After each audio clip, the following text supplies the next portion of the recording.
And control the mic. Control the mic. I paid for this mic.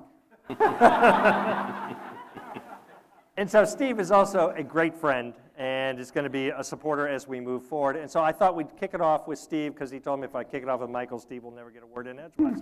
So Steve, I was going to ask Steve to sort of recap what you saw today, where you think we can go with this, and other observations you might make about the potential. Well, thank you, Duke. I think I'll just tell you it'd be better just to give him the microphone and just let him riff for the next 45 minutes because it would be enormously insightful and powerful. So we have been sitting all day listening to a lot of people talk about some really fascinating things. He's just simply been running the largest state university in America, the most innovative university in the world. So I'm sure we're much more tired than he is tonight. Probably Mike's 12th meeting of the day.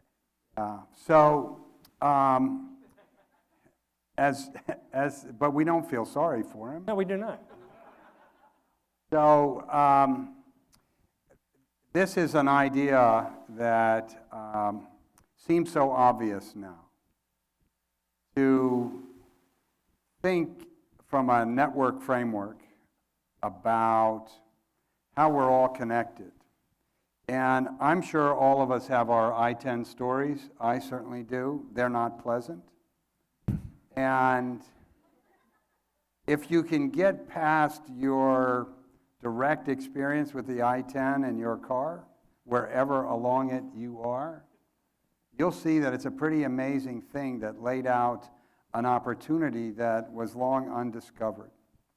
And the ability of communities and cities from coast to coast in the southern part of the United States to share knowledge and insight, best practices, research, and to think about how similar we are in our challenges. And I remember meeting with a group of community foundation leaders, and they're about, John, about 800 of us in the country. We're kind of like community chess in every community. And I was telling a group of them that assembled from all over the country about 10X. And within 10 minutes of my presentation, a guy by the name of Doug Kreidler in Columbus said, we just started 70X in Columbus for every community foundation along I-70. So the potential... How'd you let that happen? To think...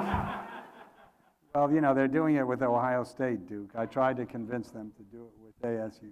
But more potholes up there. Yeah, and it's much colder and very gray. But the potential to think of the interstate highway system, interstate highway network, as a way to connect people other than the movement of goods and people.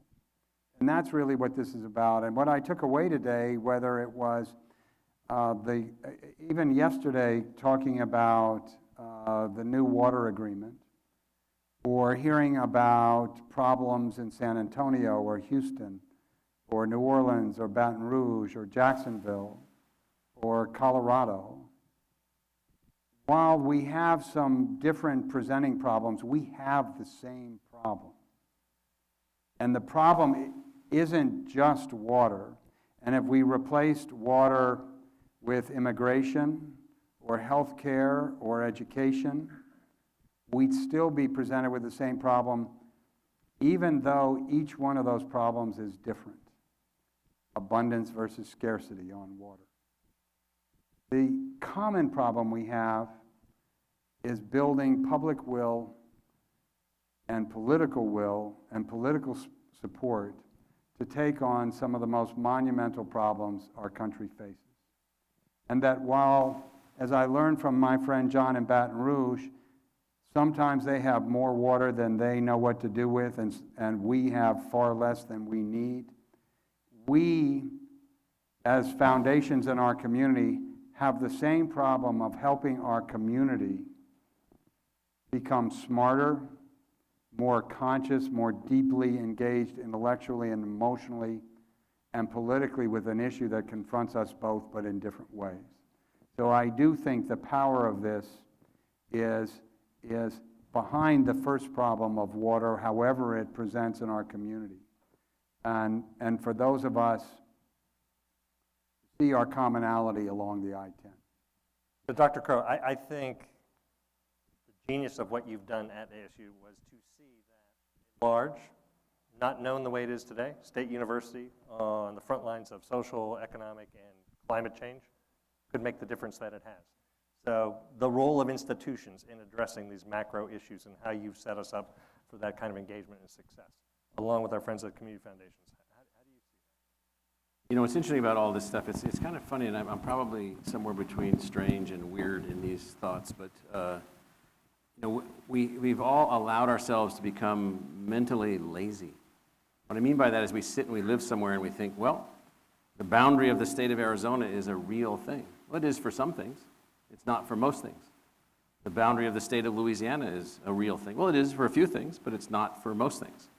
And so this notion of rethinking the design, so I'm this very, very adamant believer that the highest level of achievement that we have relative to water use, or relative to educational attainment, or relative to, you know, all the social stresses and strains or inequities, you know, all these things, the inequities that we have. I even said this in a public speech that will appear in a video soon, that all of these educational outcomes that are so uneven in our society, people think that's like the fault of like the families and, you know, lazy students and poor funding from state legislatures and so forth. It's not the fault of any of those things. It's a bad design. It's a design that was never intended to graduate everybody. It was a design that was never intended to be fair. It was a design that was intended to be, to strive towards elitist outcomes. That is the design, and that is what we have. And so we get these perverse outcomes from these designs that we're unwilling to sort of look at the design. So here we live in this place called the United States, which is great. We happen to live in the southern, you know, latitudes of the country, unified by an unbelievable physical investment, actually called I-10. Right-of-ways already purchased, infrastructure already built, systems already in place, unbelievable mobility derivative of the infrastructure that's already in place, and we think it's a highway. So we're actually sitting in the Eisenhower Defense Highway System bills of the 1950s that then laid the intellectual and political foundation to build these things, and we just think it's a highway. It's not a highway. You can drive trucks on there and make these things happen. And there's no notion of, well, it's a connection between these unbelievably vibrant cities who have this energy for attracting people and attracting new things. I mean, if you think about what's going on in everywhere along the I-10. I mean, everywhere along the I-10 is just energy. It's just something happening. And so from my perspective, it's this notion of how do we separate ourselves, and this was the approach that we took with the university in rethinking the university. I mean, the standard design of a public university is that it's a simple bureaucracy of competing academic political parties who are involved in a self-focused, selfishly intended game to allocate scarce resources among competing faculty groups. Okay, well, and then presidents of universities come in and die by the hundreds, you know, trying to manage those outcomes. Well, why don't we change the whole thing? Change the design. You change the design by changing the purpose. So 10 across. So the southern United States, so the United States, who could have imagined? I've said this before, but I'll say it again. So we're at 330 million people plus or minus today, growing to between 440, 450 million in the planning horizons of our planning students in college right now. That will make us 200 to 225 times the size of the country at founding. With by then no majority population, completely diverse, completely, you know, poly everything you can imagine, polycultural, polyeconomic, polydynamic, poly whatever. Everything poly, but we're still thinking that we're running an interstate highway system. I'm like, are you crazy? Is your brain completely so lazy that you can't think of anything else? And so how could we, I was just talking to some folks about, you know, how could you create financial instruments in the reinsurance business to ensure resilience across the southern United States? How could you make that into a facility that would allow you then to have resources that you could invest in new infrastructure and new kinds of other things? What other kinds of things could you do among and between cities? How could you prepare for any eventuality, an 8.2 earthquake in the city of Los Angeles, the county of Los Angeles, another terrible hurricane striking somewhere along the Gulf Coast, or this, or this, or this? How do you then think of new things not limited by the present design? So if you want the southern part of the United States to be America's greatest socio-cultural outcome that we've ever achieved, the highest outcome of achievement of economic well-being and creativity and social justice and all the other things that we're looking for, then you have to change the design. If you don't change the design, you ain't going to do anything, nothing. Let me follow up something I heard you say out on the patio to someone about complicated institutions, algorithmically driven, and confusing maybe our political leaders or others, and they don't quite know what to make of them. We had John Ross last night and Sarah Porter speak to us about John Wesley Powell's map of the West, and how he said, here's what the West looks like, here's where the water is. His map showed the arid lands, and if you're going to have it this area, you do well to really take this into account. And we didn't, and we have the results, and we have to go through things like DCP. When we have an institution that's now becoming complex, here's the evidence of what will be better. This is a challenge that I know you take on every day. How do we convince others to do it this way instead of that way? Probably the harder way, but the right way, and for long-term sustainability, how do you convey that to others to get them to buy it? We have to stop producing academics that are a form of basically the Ferengi or some type of alien. And so the aliens that were Ferengis are one of the species in Star Trek. And so what I mean by that is that right now we're producing monolingual scientists and policy analysts and other academics who are incapable of translation. They put to death every translator. Think of what they did to Carl Sagan, mocking his science. No, no joke. Mocking his science, mocking his talking to the people, mocking his science, threatening his professorship. These are people that are not interested in a broad enough outcome of what they're doing. So you basically have to change the design of institutions such that it is desirable to figure out how to translate. So what I was saying out on the patio was that we have so many people producing these fantastic algorithms, and really, for the most part, nobody cares.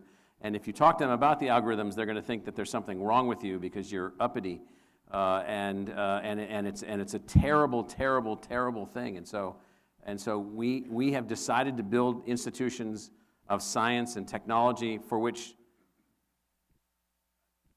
a talk I gave a few years ago at a joint meeting of the Ecological Society of America and the Geological Society of America was, why could we have a predictive model that predicted that these volcanic ridges or slopes would collapse in a rainfall from Hurricane Mitch in the late 1990s in Central America, ultimately killing 10,000 people? And it was perfectly known. All the science was all written. It was all done. Everybody knew that this was all going to happen. And they said, well, the stupid people running the governments in these Central American countries are just too stupid to understand this stuff. And my reaction in the meeting was, no, actually, you're too stupid to understand how to figure out how to communicate this stuff where someone can actually do something about it. And so we have a limited conceptualization about how to communicate forecasting or how to communicate models or how to communicate science. It's a terrible, terrible thing that we have to fix. This project is born of the fact that everything about New Orleans and Katrina was known well in advance. The maps were all built. Everybody knew exactly what would happen. Well, how many of you read the Scientific American article in either 2000 or 2001? The hurricane was in September of 2005. And so there was this beautiful article that said, here's what would happen in the city of New Orleans if this hurricane happened in this way and did this and did this and did this and did this. All of that, it's like, okay. And so the academics sit around and say, well, we told them. So I'm going to try to take that and translate it from a... I know he doesn't need to be translated to this audience, but to translate it to community, because you can make the same argument about communities. So I think Michael shared from an institutional, a university higher ed perspective. But we have to take that same perspective in our communities. And so those of us that run community foundations or engaged in trying to facilitate or catalyze or shape and influence the direction of a community, and how does a community address its adaptive challenges, the hard things that you have to deal with in a community, and the diversity of a community. And so, obviously, a university has a community and is multiple communities within it. But if you think of each of our cities, it's the same challenge of how we think about our institutions, our housing, our development, our workforce, our job patterns.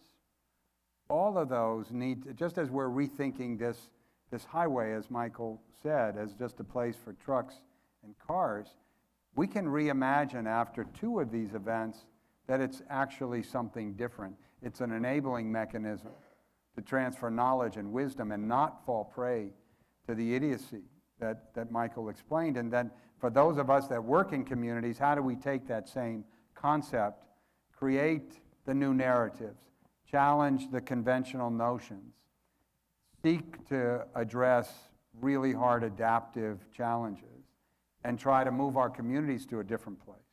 One of the things that's atypical for a community foundation is something you've done with the Water Prize.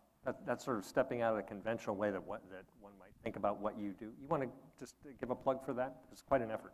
Well, the Water Prize, I mean, this is it's called the New Arizona Prize, and we do this in collaboration, which is part of how you rethink your community, with the Morrison Institute of Public Policy at ASU, and with the Arizona Republic, the largest media organization in Phoenix, and the newspaper. And we said we wanted to create a prize to draw intellectual capital from all over the planet. That the problems we faced in Arizona were subject to opening them up to as many people as possible that might be able to think differently about our problem. Not to say we weren't open to Arizonans. We were open to everybody, and with technology, we could reach the whole planet. And so we said, what are the big knotty problems that we need to try to get people to address today that may be a problem that they don't experience for 10 or 20 years? I mean, one of the hardest leadership challenges, I mean, we've talked about it all day, global warming. We know it. How do you mobilize a community to take it seriously, to connect to it, and to begin acting today, creating the next generation of leaders to deal with it? So we said, let's take on these hard questions. And so our first prize was called the Water Consciousness Challenge, which was a challenge to find a social media, digital media solution to raising consciousness of Arizonans about water, not awareness. We had seen awareness.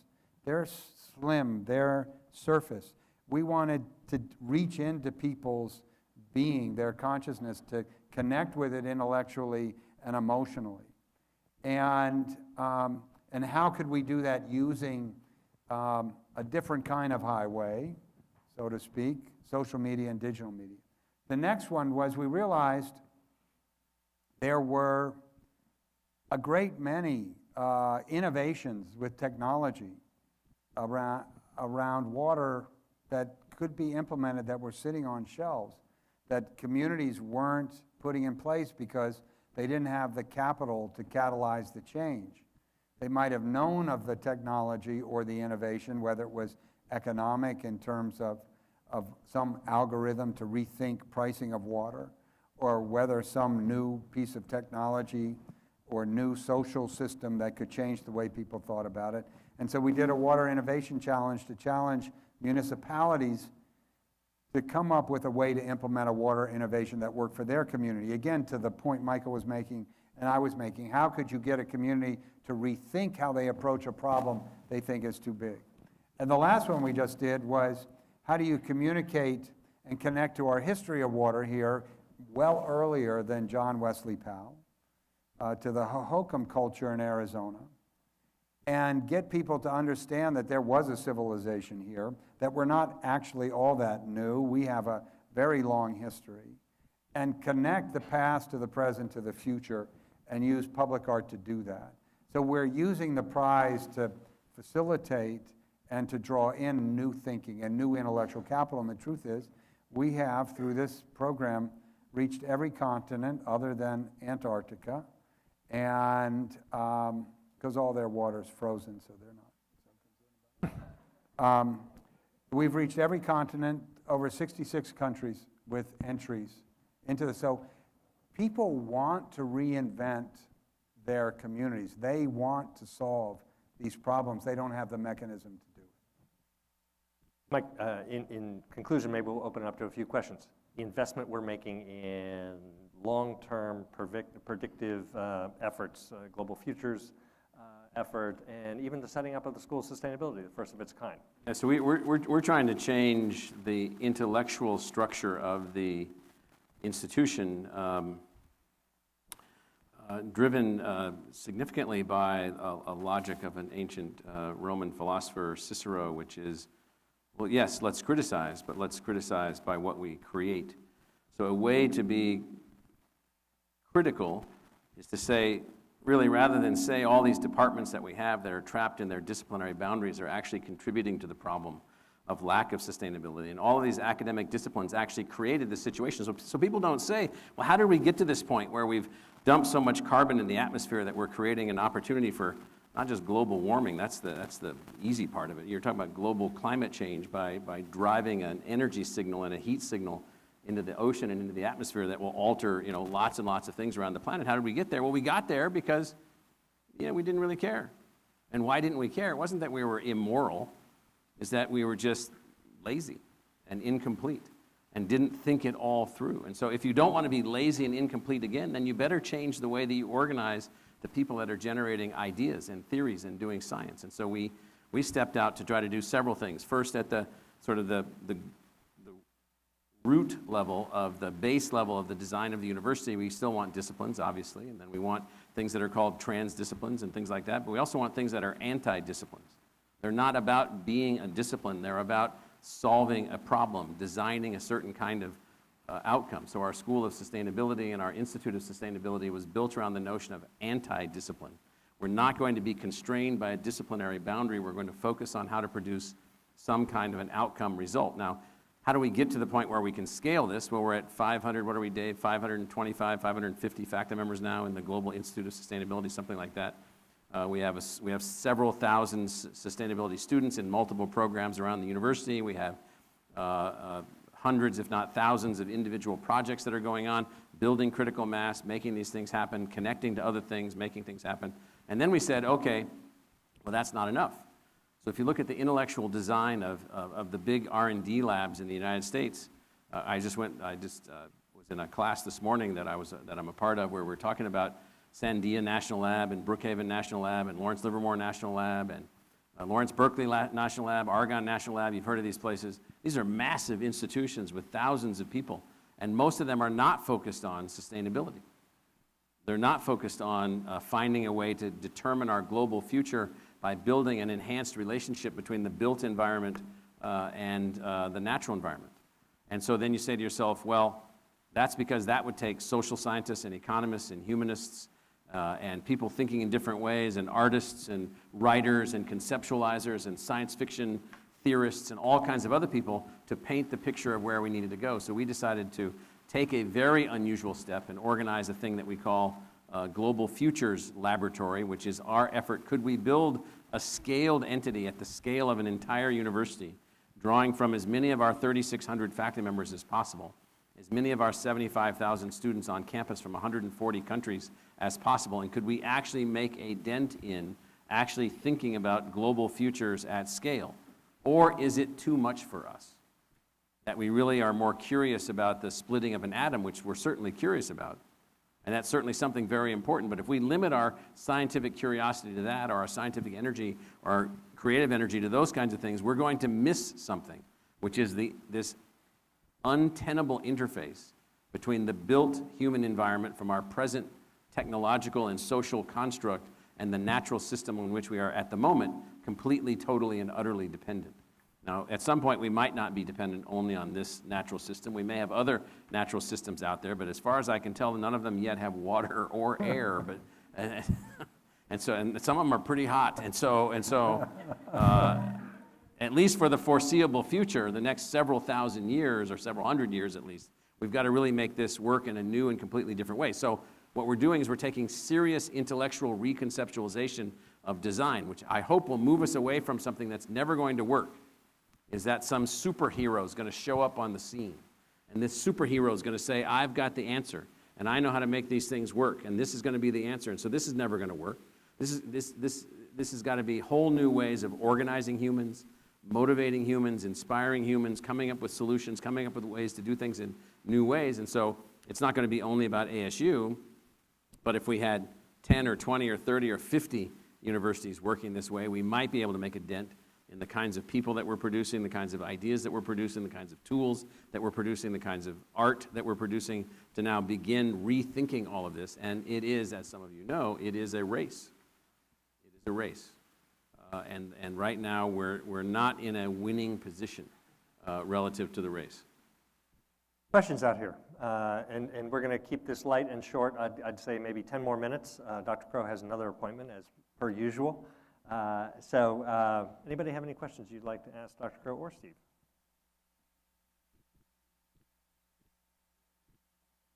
In the back. Thank you, Dr. Crow. So my question is, how do you envision making the work of faculty more collaborative and less competitive in a time when funding, academic funding is much tighter, and academic credibility is based not only on the number of publications, but how many people cite you? Yeah, the whole funding thing, I don't buy into any of that. So either you have a good idea or you don't. If you have a good idea, it'll attract resources. And so what I mean by that is that the old model of just being funded by the government, I know you weren't saying this, but the old model of just being funded by the government, that's gone for the most part. We have ubiquitous needs for people to learn. There's a transaction cost and a transaction fee that can be associated with that, meaning we have unbelievable opportunities. We've been able to facilitate the use and the realization of some of these opportunities at ASU. I'll come to your second question in a second. And so I don't see financial limits as anything other than the limits of people incapable of moving outside of their organizational constraint. We have increased the resources available to our own single university by a factor of 8. So 8x, 8 times the number of resources that we had. And then how you use those resources then are up to you, or are part of how you move things. So your second thing about academic publications and advancement and so forth, you have to broaden the model. You have to say, some faculty members are going to be advanced by their unbelievable contributions to fundamental understanding of nature, natural science, and other faculty members are going to be advanced based on their unbelievable contributions to artificial science, also called a design science, and other faculty members are going to be working across those spaces, and other faculty are going to be working in creative spaces and dynamic humanities spaces and so forth, and you've got to broaden the model.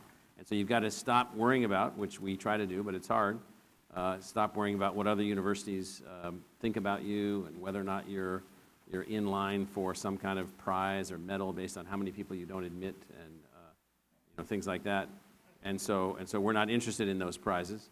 And so you got to change the models. Now it's tough. All this stuff is tough because everybody's educated, including me. Everybody's acculturated, including me. Every idea you come up with, the most common word in academia is the word no. Got 2 letters. It's very simple.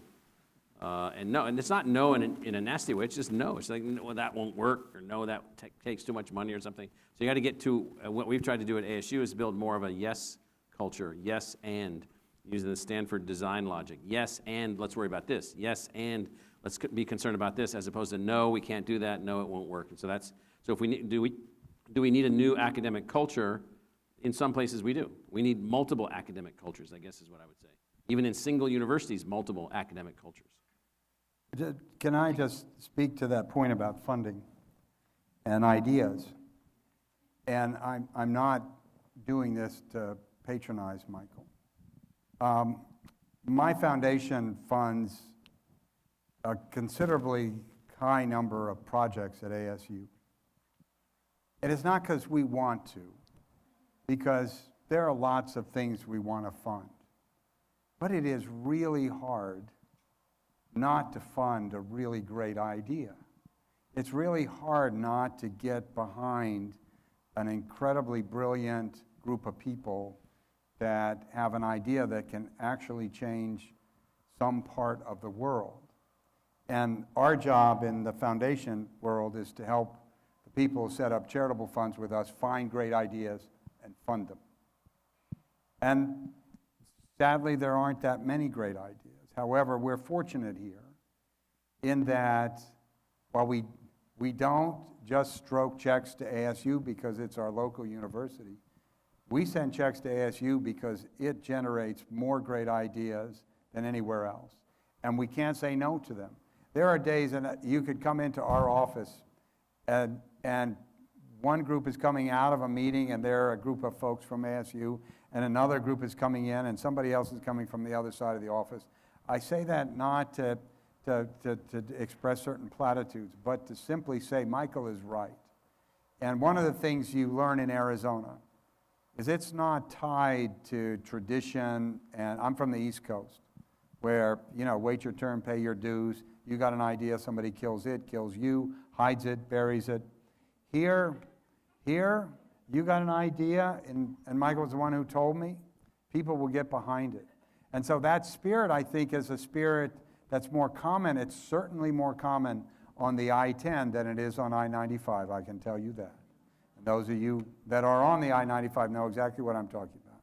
And so this ability to promote good ideas and get currency around good ideas so that the money can get there wins every time. And universities, in my opinion, need to understand that. It's not because of who you are. It's not because of your legacy. It's not because of your age. It's really because of the intellectual capital you create and generate and build. And that's why it's... So here's one of the most significant things to Steve's point that I think I knew this, you know, from before I got to ASU, but this has really struck me since I've been here. So everything's inverted. So people think that the most powerful creative people that we have, as powerful and as creative as they are our faculty. It's actually not true. The most powerful people we have are our students. And I'm not saying that in a Pollyannish way. It is unbelievable to meet the latest, greatest human being born in 2000 or 1999 or 2001 or 1998, and to listen to them. Listen to how they want to talk. Listen to their values. Listen to their structures and ideas about the future and how to solve problems, and their just completely open-mindedness. And then you attach them to one of these things. Just think of this as, no, this is like humans have never had these before. You ask it a question, you know, like what's Archimedes whatever, or Avogadro's number, and what's the derivation? You can ask this thing anything. And like that, it's able to help a normal human to have a broader spectrum of insights and perspectives. So we started this thing a couple years ago called Luminosity. So this is out of Warren Bennis's book called Organizing Genius. And Warren was this fabulous writer and thinker, and he studied how human beings did things that they could never do before in a modern technological age. And so it was through these ideas of skunkworks. And so these skunkworks could build these things that people thought were impossible to build just by concentrating people into a space. So we decided to build one of these skunkworks, and then for a while we were just giving them different things to do. Build this, solve this, whatever, and they'd solved them all students. So now we're open, we call this Luminosity. Now we're opening a second Luminosity in Washington, D.C. called Luminosity S. Luminosity S will be focused on sustainability. And it's going to be focused on driving solutions by students working in policy studios and design studios and solving problems. And people say, well, they can't solve any real-world problems. Oh, yes, they can. And then some. So imagine now then rethinking even how the university works. You have great professors who are masters of their subject. And she and he go to their classes, and they teach their classes, and they make things happen, and they create opportunities. But the real purpose of the professor now is to empower with assets and knowledge and care in the teaching process and the learning process to empower these students to accelerate their ability to take their absolutely fresh brains and move on problems that we haven't been able to solve. And if we could figure out how to do that, and do that at scale, our problems would be knocked out of here a lot quicker than they're being knocked out of here now, because we're too rigid and too structured. So one of the things we're also trying to do is to figure out how to invert the university. Invert how it actually works. And we've got several very significant experiments underway. I'll give you one silly example. So there's a lot of really fantastic things that are theorized in science fiction. I don't know if any of you read science fiction, but fantastic technological outcomes, technological solutions, tools, assets, and so forth. So there's a guy named Neil Stephenson who wrote a book called Diamond Age 23 years ago. And in the Diamond Age, there's a device that looks physically in your mind when you read it a lot like what you'd think of as an iPad now, but this was long before iPads. But the difference is that a young person, a kid, a child, touches it, and it becomes their connected learning tool customized to them for their entire life, figuring out how they learn. So that was 1996. In 2005, a guy broke it down into the subcomponent parts of technology that Neil Stephenson theorized in his writing. And in 2019, a group of 20 students at ASU are trying to build one of them. Now, all we need is them and a few $100,000 that we can give them, as well as we'll let them buy whatever it is that they need to buy to build this thing. They're going to probably get it 50% of the way to reality out of a science fiction book. How do you do stuff like that? Only kids would do that stuff. They would. I mean, they'll do it because they're not afraid. They're not worried about, well, will this count for anything or whatever. We'll just give you, credit for all this, and we'll give you resources and rooms to sit in and all the pizza that you want to eat, and then they just make stuff happen. Speaking of all the pizza you want to eat, you have one more question? Yeah, Yes? I did. Yeah. Yes, Ian. Actually, Dr. Crow, I'm Ian James with the Arizona Republic, and you had answered most of my question just now. My question was mainly about scaling up and how you think academic institutions can really help drive this sort of innovation in terms of moving toward carbon-free technologies and driving that sustainable engineering across academic institutions. I thought it was interesting your criticisms of the national labs. How could that, which was Well, the criticism is that they're very large, very comprehensive, and limited. Yeah. And there's no analogous institutions in other spaces. And so the way to scale these kinds of things is to partner, link, come together, incentivize students. I mean, your question is a little bit deeper than that. What we have to do is at the end of the day, it's all about education. It's all about learning. It's all about new ways of taking on these sustainability questions. And we're certainly trying to do that. We did help form 6 or 7, Jim, how many are in the coalition? 600 or 700 schools on the no carbon footprint. It's over 600. We helped build a coalition of 600 colleges and universities that said they'd go to no carbon footprint.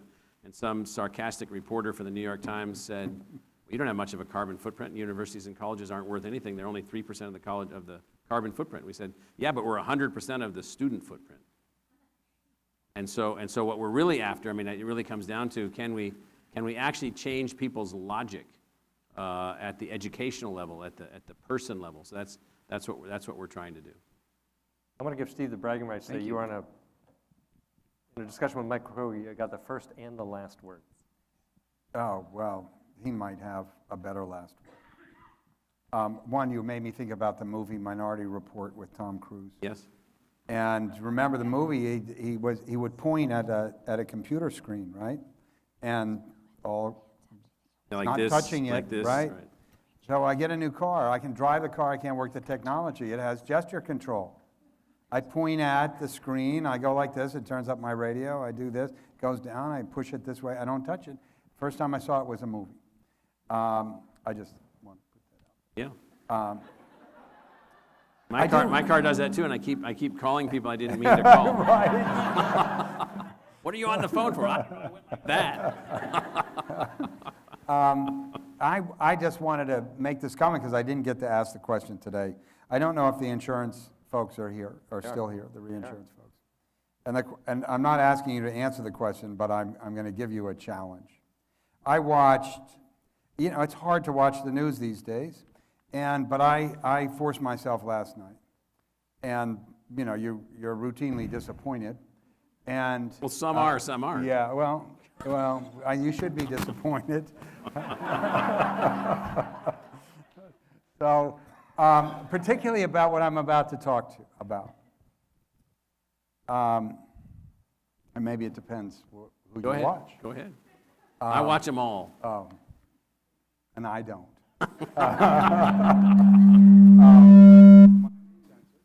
So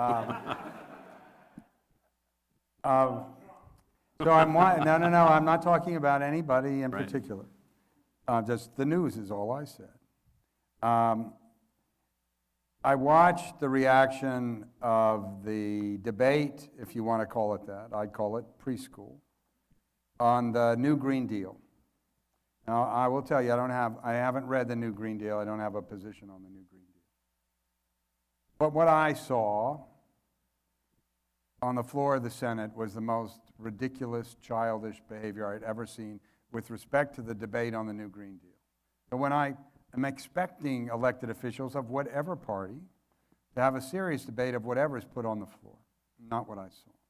And it's about what we're talking about. And as I said at the beginning, building public support and political will to take on big problems is common to all of us in all of our communities. And I was listening to the panel that focused on risk, and I was captivated by what you were talking about. I said, those people really get the problem. Why don't I see them talking about this to the masses from their perspective from insurance?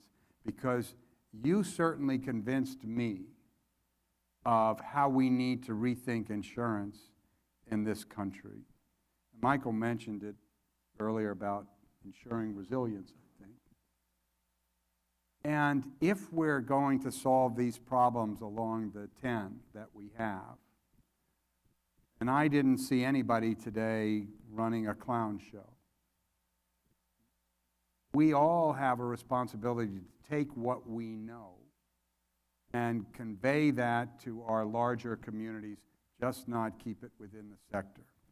And I think a lot of people in the public would have understood the panel on insurance and risk in ways maybe we don't think they would. Because when your insurance company tells you, we ain't insuring you anymore to live there, you get the message fast. And here's why. And so I wanted to emphasize the point, and I'm going to take advantage of the last word to ask you to think beyond your sector and your current networks to see how you can deliver to a broader audience what you know about these adaptive challenges we face. Well, you've got two great leaders here, good friends, friends of our project, and you've got a room full of leaders as well who are prepared to pick up this project. Thank you for your time. Thank you. Thank you, Mike. Good.